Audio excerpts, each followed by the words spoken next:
Here we go. So I'm white. Sicilian defense.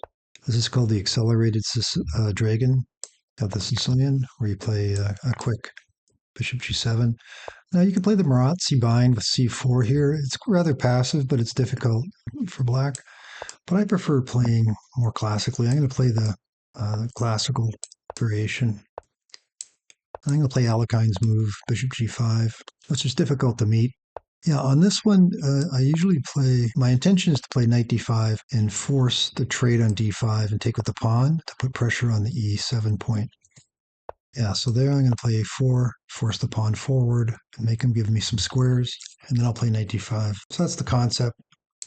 And in this position, e6 is probably the best move. He shouldn't take, and he shouldn't let me sit there.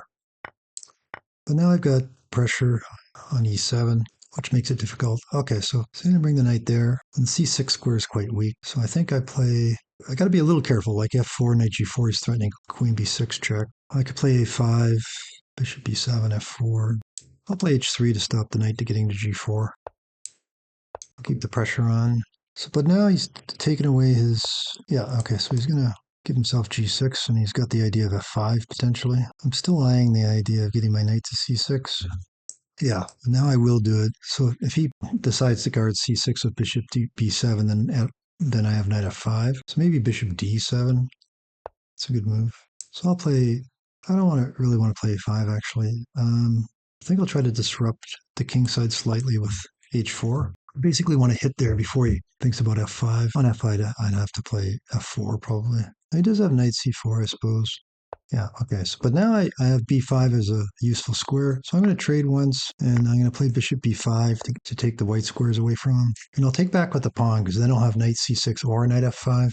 So he sees all that, which is good of him. Well, I could play really radical here. I could take on e5 and then take on d7. I'd be giving up the b2 pawn at the end, but maybe I have an intermediate move like queen h5. So I'm going to try that, try to take him off. So this is the type of move you love to see, of course. Yeah, okay, so he decided to take. I'm threatening his rook right now. He's got to probably, yeah, he's got to guard the f square. Obviously, I'm going to take this knight.